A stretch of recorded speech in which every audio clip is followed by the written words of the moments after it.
Hello dear students, recently मैंने सैनिक school 2023 का क्वेश्चन पेपर क्लास 6 के लिए जीके वाला पार्ट डिस्कस किया था। तो इस पार्ट में हम डिस्कस करेंगे इंटेलिजेंस पार्ट यानी बुद्धिमत्ता के क्वेश्चंस। तो जीके के जैसे ही इंटेलिजेंस के पार्ट में भी 25 क्वेश्चंस रहते हैं और इस पार्ट को अच्छे से अगर प्रैक्टिस करके जाओगे तो डेफिनेटली अच्छा स्कोर करोगे। जीके में क्या होता है कि आप कुछ क्वेश्चंस के आंसर्स नहीं पता रहते हैं आपको, तो वहाँ आप अटक जाते हैं। लेकिन इंटेलिजेंस के पार्ट में हर साल सिमिलर टाइप के ही क्वेश्चंस रहते हैं ऑलमोस्ट। तो हम डिस्कस करेंगे सेट जी का क्वेश्चन पेपर। इसमें आपको इंग्लिश प्लस हिंदी दोनों लैंग्वेज में क्वेश्चंस दिए हुए हैं।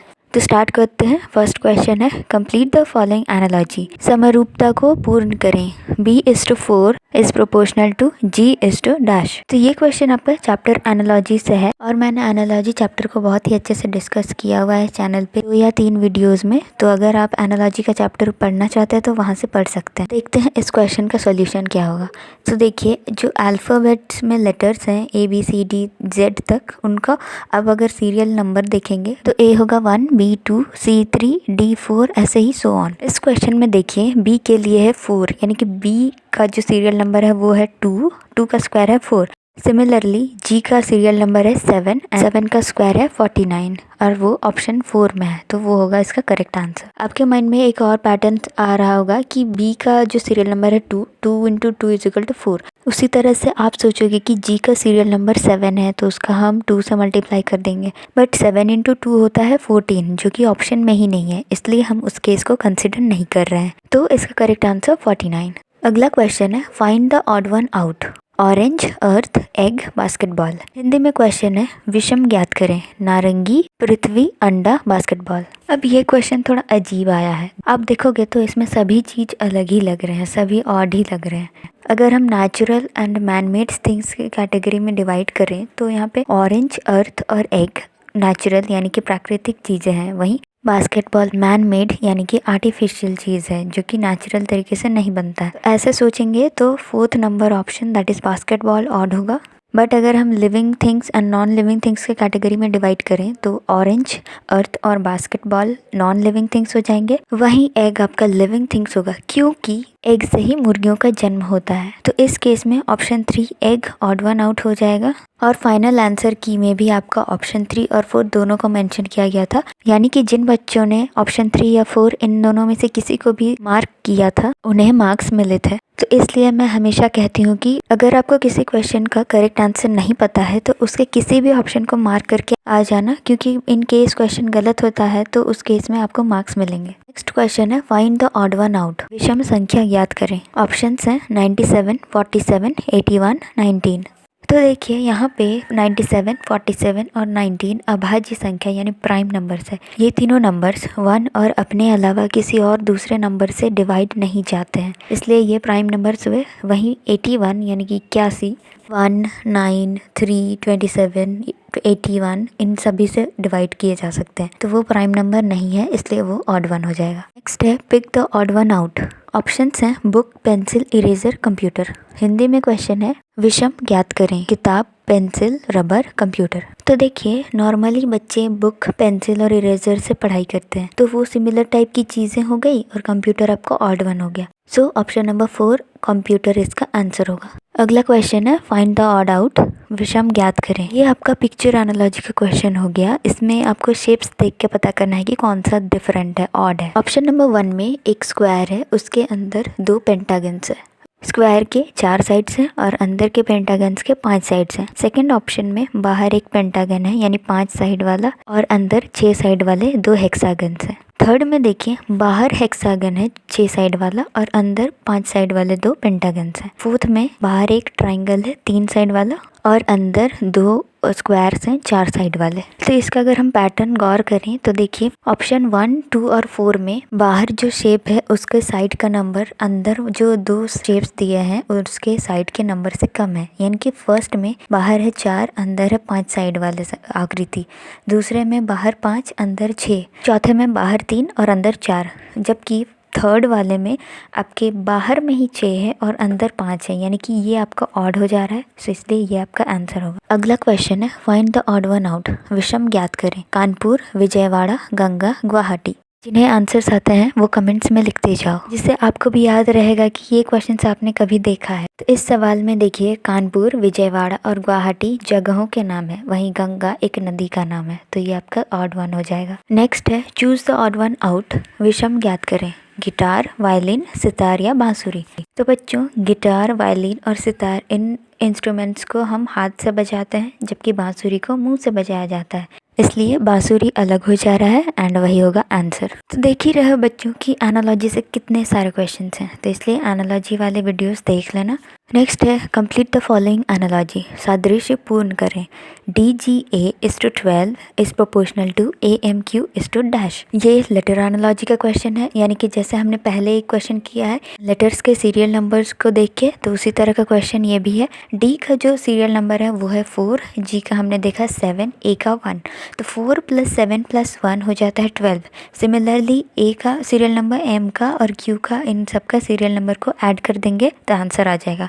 A का सीरियल नंबर 1, M का सीरियल नंबर 13 एंड Q का सीरियल नंबर 17, तो इन सबको ऐड करने पे आ रहा है 31, जो कि हमारा ऑप्शन 2 में है। अगला है फाइंड द मिसिंग नंबर, अनुपस्थित संख्या ज्ञात करें। 5:22 इज प्रोपोर्शनल टू 8:डैश। ऐसे क्वेश्चन में क्या है कि 5 जिस तरह से 22 से रिलेटेड है, उसी तरह से 8 किससे रिलेटेड होगा ये हमें पता करना है। तो 5 का स्क्वायर होता है 25, 25 से अगर 3 माइनस करेंगे तो 22 होता है। सिमिलरली 8 का स्क्वायर होता है 64 एंड 64 से अगर हम 3 माइनस करेंगे तो होगा 61। सो ऑप्शन नंबर 1 इसका आंसर होगा। नेक्स्ट क्वेश्चन है figures A and B are related in a particular manner, establish the same relationship between figure C and D by choosing a figure from the alterations which replaces the question mark। तो हिंदी में question है, आकृति A और आकृति B किसी विशिष्ट तरह से एक दूसरे से संबंधित हैं। प्रश्न चिन्ह की जगह लेने वाले पर्याय का चयन करके आकृति C और आकृति D के बीच वही संबंध स्थापित करें। यानी कि A और B जिस तरह से रिलेटेड हैं, उसी तरह से C के लिए हमें रिलेशन ढूंढना है, D निकालना है। तो गौर से देखिए, A का जो पोजीशन है पहले, उसको अगर हम 135 डिग्री घुमा देंगे क्लॉकवाइज डायरेक्शन में तो B पोजीशन आएगा। उसी तरह से आकृति C को हम अगर 135 डिग्री के एंगल से क्लॉकवाइज डायरेक्शन में घुमाएंगे तो ऑप्शन नंबर 4 मिलेगा, तो वो उसका आंसर होगा। अगला question is complete the pattern, नमूने को पूर्ण कीजिए। यानी कि पहले दो जो शेप्स दिए हुए हैं उसी के अकॉर्डिंग तीसरे के लिए हमें सिमिलर शेप ढूंढना पड़ेगा।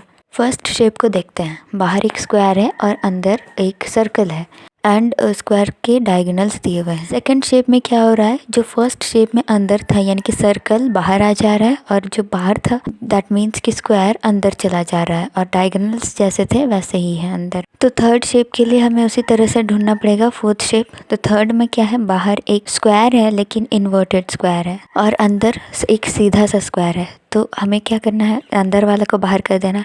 तो बाहर एक स्क्वायर आ जाएगा सीधा वाला और ये जो उल्टा यानी कि इन्वर्टेड स्क्वायर है वो अंदर चला जाएगा। तो अगर उसके उस तरह से हम देखें तो ऑप्शन 2 और 4 आने का चांसेस है, बट 2 नहीं होगा क्योंकि अंदर वाले जो लाइंस है उनका जो पोजीशन है वो उसी टाइप का होना चाहिए जो पहले है। तो ऑप्शन नंबर 4 में जो अंदर के लाइंस है उनका पोजीशन वैसे ही है, इसलिए वही होगा इसका करेक्ट आंसर। अगला क्वेश्चन है which of the following shapes is a part of the given figure. एक फिगर है, उसमें हमें 4 ऑप्शन दिए हैं और पता करना है कि ऑप्शंस के कौन सा पार्ट इस जो दिया गया शेप है उसके अंदर है। तो देखिए बच्चों, बहुत ही इजी क्वेश्चन पूछा है और इसको तो आप बहुत लोग कर लेंगे। आप अगर अच्छे से देखोगे तो एकदम पता कर पाओगे। तो देखिए फर्स्ट जो ऑप्शन है वो एकदम जैसा है वैसे का वैसे ही गिवन आकृति में दिया हुआ है, तो वही उसका आंसर होगा। 2, 3 और 4 नहीं होंगे क्योंकि ये रोटेटेड है और ऐसा आकृति दिए हुए चित्र में नहीं फिट होते हैं। अगला क्वेश्चन है which number replaces the question mark. कौन सी संख्या प्रश्न चिन्ह का स्थान लेगी। तो एक नंबर ट्री है जिसमें मिडिल में एक नंबर है 7 और बाहर 1, 2, 3, 4, 5 और एक क्वेश्चन मार्क है। तो हमें क्वेश्चन मार्क का संख्या पता करना है। तो गौर से देखिए 2 + 5 = 7, 3 + 4 = 7। यानी कि लाइंस के ऑपोजिट में जो दो संख्या है उनको ऐड करने से मिडिल का 7 हमें मिल रहा है। तो इसी तरह से 1 के साथ क्या ऐड करने से 7 मिलेगा। तो 1 + 6 = 7, तो 6 होगा करेक्ट आंसर। नेक्स्ट क्वेश्चन है arrange the following in a logical order from bottom to top. नीचे दिए गए शब्दों को नीचे से ऊपर की तार की क्रम में रचना कीजिए। ऑप्शन है नी यानी घुटना, टोज यानी पदांगुली, काव्स यानी पिंडलियां और हील यानी एड़ियां और फिफ्थ है एंकल यानी पद ग्रंथि। तो ये ह्यूमन बॉडी पार्ट्स हैं, इन्हें हमें बॉटम टू टॉप यानी नीचे से ऊपर की ओर सजाना है। तो सबसे नीचे कौन होगा? टो यानी कि पदांगुली, उसके ऊपर होगा हील यानी कि एड़ियाँ, उसके बाद होगा एंकल यानी कि पदग्रंथिक, उसके बाद काफ्स यानी कि पिंडलियाँ, और उसके बाद है नी यानी कि घुटने। तो इसका ऑर्डर होगा BDECA, जो कि ऑप्शन नंबर 2 में है। अगला क्वेश्चन है, arrange the given words as they occur in the dictionary. दिए गए शब्दों की रचना शब्दकोश के क्रमानुसार कीजिए। शब्दकोश यानी डिक्शनरी में जैसे आपके अरेंज्ड रहते हैं A to Z, संख्या पहले A फिर B फिर C फिर D और ऐसे करके Z तक, उसी तरह से हमें इन गिवन शब्दों को सजाना है। तो देखिए, दिए गए सारे वर्ड्स में P और R कॉमन है, तो ये PR सबसे पहले लिख लेते हैं। उसके बाद I और E हैं, तो I और E में E पहले आता है। अब E वाले वर्ड में V दोनों में कॉमन है, तो उससे हम पता नहीं कर सकते हैं। नेक्स्ट है I और E, तो इसमें E पहले आ गया यानी कि प्रीवेंट पहले होगा, उसके बाद प्रीवियस। अब जो बाकी 3 वर्ड्स है उसमें देखते हैं। I वाले वर्ड्स में S, N और O है, तो S, N और O में N पहले आता है, उस N के बाद आता है O के बाद आता है S। तो प्रिंटर पहले आएगा, फिर प्रायोरिटी और फिर प्रिस्टीन। सो फाइनल ऑर्डर होगा DCBEA यानी कि prevent, previous, printer, priority, pristine. That is option number 3 answer होगा। अगला क्वेश्चन है, arrange the following in a logical order. नीचे दिए गए शब्दों की रचना तार्किक अनुक्रम में कीजिए। वर्षा, शीतलन, संघनन, ताप, वाष्पीकरण।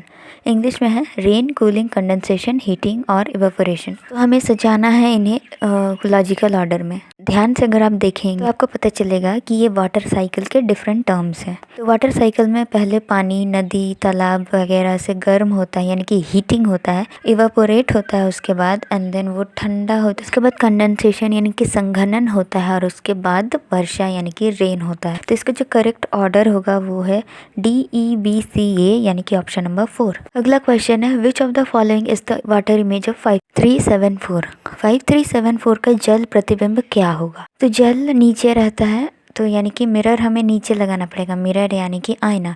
तो 5374 के नीचे हम एक आईना अगर लगाएंगे तो कैसा दिखेंगे संख्या, उसी को हमें इमेजिन करना है और वही हमारा करेक्ट आंसर होगा। तो 5374 के नीचे अगर हम एक मिरर लगाएंगे या आईना लगाएंगे तो वो दिखेंगे ऑप्शन नंबर 3 के जैसे। ये आप एक्सपेरिमेंट ट्राई भी कर सकते हैं, किसी पेज में 5374 लिखना और उसके नीचे आईना लगाना, तो आपको ऑप्शन नंबर 3 के जैसा ही कुछ दिखेगा, तो वही आपका आंसर होगा। नेक्स्ट क्वेश्चन है, फाइंड द मिसिंग टर्म। अनुपस्थित संख्या को ज्ञात कीजिए। 400, 388, 376, 364 एंड डैश। इसमें ये सीरीज का क्वेश्चन है, सीरीज का भी वीडियो मैंने डाल रखे हैं तो उन्हें देख सकते हैं। 400 से अगर हम 12 माइनस करेंगे तो 388, उससे हम 12 माइनस करेंगे 376, नेक्स्ट 12 माइनस करेंगे 364, सिमिलरली 364 से 12 माइनस करेंगे तो होगा 352, यानी कि ऑप्शन नंबर 1 होगा इसका आंसर। अगला क्वेश्चन है, फाइंड द मिसिंग टर्म। अनुपस्थित संख्या को ज्ञात कीजिए।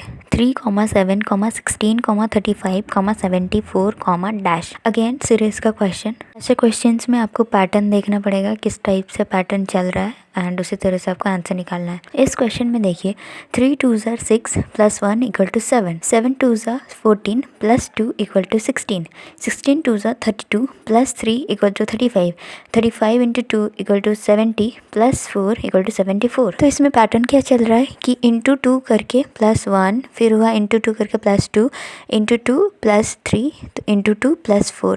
तो अब क्या होगा, इंटू 2 + 5, 74 × 2 = 148 + 5 = 153। आंसर होगा आपका ऑप्शन नंबर 1। अगला क्वेश्चन है, फिल इन द ब्लैंक। रिक्त स्थान की पूर्ति कीजिए। ADDG EHHK ILLO MPPS। तो इसमें पैटर्न देखिए, A के बाद है D यानी कि B और C को छोड़ दिया गया है, यानी कि 2 बीच में गैप है, फिर D रिपीट और उसके बाद फिर D के बाद E F को छोड़ के G, उसी तरह से E के बाद 2 गैप है, उसके बाद H, उसके बाद 2 गैप फिर K, सिमिलरली I के बाद J के को छोड़ के L, L के बाद M N को छोड़ के O, M के बाद N O को छोड़ के P, P के बाद Q R को छोड़ के S, यानी कि 2 लेटर्स का गैप करके ये लेटर्स मिल रहे हैं हमें। अब देखते हैं कि स्टार्टिंग लेटर्स कैसे आ रहे हैं। तो सबसे पहले वर्ड का स्टार्टिंग लेटर है A, उसके बाद सेकेंड वर्ड का स्टार्टिंग लेटर है E, A और E के बीच में B C D है, यानी कि 3 लेटर्स का गैप है। E और I के बीच में similarly F G H 3 letters का गैप है। उसी तरह से I और M के बीच में भी 3 लेटर्स का गैप है, J K L, यानी कि M और जो नेक्स्ट वर्ड बनेगा उसके फर्स्ट लेटर के बीच में भी 3 लेटर्स का गैप होगा, यानी कि M के बाद NOP को छोड़ के Q होगा। तो स्टार्टिंग का लेटर हो गया Q, उसके बाद दो लेटर्स का गैप यानी कि RS गैप करेंगे, फिर T होगा, उसके बाद T रिपीट होगा, फिर T के बाद दो लेटर्स का गैप यानी कि UV को छोड़ के W होगा।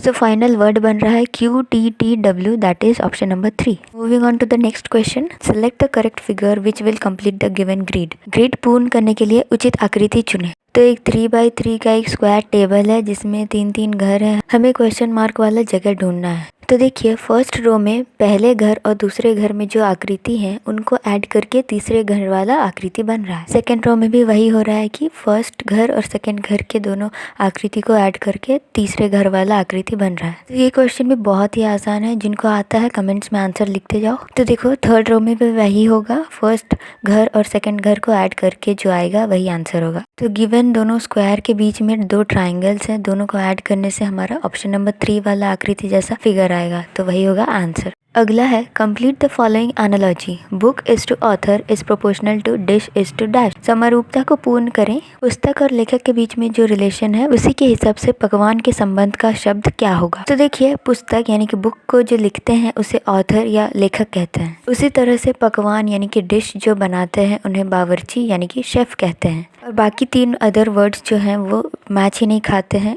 डिश या पकवान से, तो वो सब नहीं होंगे। आंसर होगा option number 2। Next complete the following analogy. Flood is to drought is proportional to genius is to dash. समरूपता पूर्ण करें। बाढ़ जैसे सूखा से संबंधित है उसी तरह से प्रतिभाशाली किस शब्द से संबंधित होगा। तो फर्स्ट दो वर्ड्स हैं फ्लड और ड्राउट, हिंदी में बाढ़ और सूखा, इन दोनों के बीच में ऑपोजिट रिलेशन है यानी कि विलोम शब्द है एक दूसरे के। प्रतिभाशाली यानी कि जीनियस का ऑपोजिट वर्ड यानी कि विलोम शब्द मालूम करना है, तो जीनियस का ऑपोजिट वर्ड हो जाएगा यहाँ पे फुलिश, और प्रतिभाशाली यानी बुद्धिमान का जो ऑपोजिट वर्ड है विलोम शब्द है वो है मूर्ख, यानी कि ऑप्शन नंबर 4 इसका आंसर होगा। Identify the relationship in the first pair and find the missing term of the second pair. पहली जोड़ी का संबंध पहचानिए और दूसरी जोड़ी में अनुपस्थित जोड़ी को ज्ञात कीजिए। ADE is to FGJ is proportional to KNO is to dash। DE और FGJ का जो रिलेशन है उसी के अकॉर्डिंग KNO से रिलेटेड जो वर्ड होगा वो हमें निकालना है। तो अगेन ये सीरियल नंबर देखना पड़ेगा लेटर्स का। A का सीरियल नंबर है 1,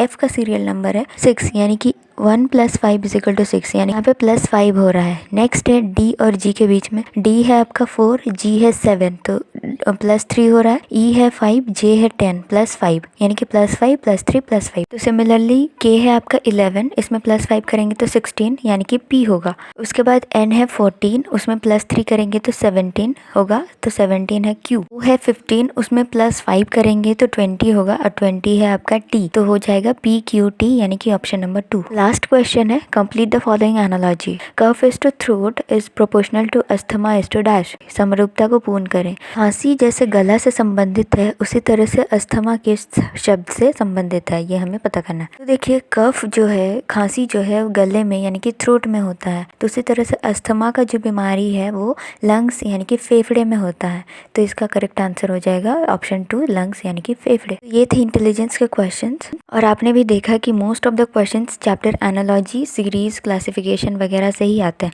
और उन चैप्टर्स के वीडियोस मैंने ऑलरेडी बना रखे हैं। वीडियोस आपको स्क्रीन पे दिख रहे होंगे, तो उनको क्लिक करके आप वहां से डायरेक्टली देख सकते हो उन वीडियोस को। तो बच्चों अब आपके पास ज़्यादा वक्त नहीं है, इसलिए बहुत ही अच्छे से पढ़ाई कीजिए, अच्छे से तैयारी कीजिए। मिलते हैं अगली वीडियो में।